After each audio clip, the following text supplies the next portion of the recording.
নমস্কার, আমি ডক্টর দীপান্বিতা পাল, homeopathy consultant. আজকে কিন্তু একটি গুরুত্বপূর্ণ বিষয় নিয়ে আলোচনা করব।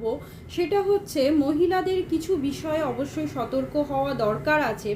যেমন ধরুন, আপনাদের ব্রেস্টে যদি কোনো চাকা থাকে আপনারা সহজেই ভয় পেয়ে যান, কিন্তু এই ভিডিওর মাধ্যমে কিছু লক্ষণের কথা বলবো, সেইগুলো যদি থাকে অবশ্যই আপনারা ডিলেট করবেন না, আপনারা অবশ্যই ডাক্তারের পরামর্শ নেবেন।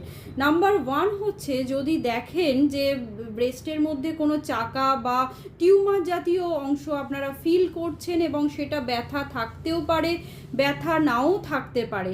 এছাড়াও যেটা দেখবেন সেটা হচ্ছে টিউমারের আকৃতিটা কিন্তু একটু এলোমেলো আছে, মানে হচ্ছে একটু ইরেগুলার শেপ আছে, এবং সেটা আপনারা যখনই টিপছেন তখন সেটা অনেক সময় দেখা যাচ্ছে ব্যথা অনুভূত হতে পারে, এবং অনেক সময় দেখা যায় কারোর ক্ষেত্রে বগলে কিন্তু একটা ফোলা ভাব থাকতে পারে, যেটা অ্যাক্সিলারি লিম্ফ নোড সোয়েলিং আমরা বলে থাকি। সেটা কিন্তু অবশ্যই আপনারা বগলে চেক করবেন, তখন দেখবেন একটু ফোলা ভাব আছে। আর একটা বিষয় আপনারা খেয়াল রাখবেন, সেটা হচ্ছে আপনাদের স্তনের আকার চেঞ্জ হবে।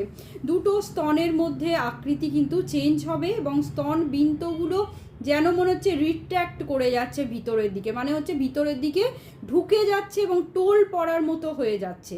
স্তনের যে চামড়া আছে, চামড়াটা কিন্তু আপনাদের চেঞ্জ হতে পারে, বিভিন্ন কালারের হয়ে যেতে পারে, খসখসে হয়ে যেতে পারে, সেখান থেকে চামড়া উঠতে পারে, বা রেড কালারের হয়ে যেতে পারে, অনেক সময় কমলা রঙেরও হয়ে যেতে পারে। আর একটা বিষয় খেয়াল রাখবেন যে স্তন বিন্তু দিয়ে কোনো অস্বাভাবিক নিঃসরণ হচ্ছে কি না। আপনাদের যদি সেক্ষেত্রে দেখা যায় কোনো রস বেরোচ্ছে, কখনো কারোর ক্ষেত্রে পুঁজ বেরোচ্ছে, কারো ক্ষেত্রে রক্ত বেরোচ্ছে, অবশ্যই আপনারা সতর্ক হয়ে যাবেন। আর একটা বিষয় আপনারা খেয়াল রাখবেন, অবশ্যই যে চাকাটা হয়েছে সেটা ব্যথা হতেও পারে, নাও পারে। অবশ্যই আপনারা যদি কোনো চাকা বা কোনো টিউমারের মতো অংশ দেখেন, আপনারা তৎক্ষণাৎ ডাক্তারের পরামর্শ নেবেন। ডাক্তারের পরামর্শ অনুযায়ী ইউএসজি বা ম্যামোগ্রাম করানোর মাধ্যমে আমরা বুঝতে পারি যে ওই জায়গাটা কিছু হয়ে আছে। যদি মনে হয় সেই রকম সিমটমস দেখা যায়, আপনারা এফএনএসি করতে দিই। তাই অবশ্যই যদি কোনো ব্রেস্টে আপনারা টিউমার জাতীয় অংশ বা যেটা আপনারা বুঝতে পাচ্ছেন না, অবশ্যই আপনারা ডাক্তারের পরামর্শ নেবেন, যাতে দেরি না হয়ে যায়। কারণ স্তন ক্যান্সারের কিন্তু আমরা ভালো চিকিৎসা আছে, এবং আপনারা সুস্থ হয়ে উঠতে পারবেন। তাই অবশ্যই প্রাথমিক পর্যায়ে সেটিকে নির্বাচন করার জন্য আপনারা ডাক্তারের পরামর্শ নিন।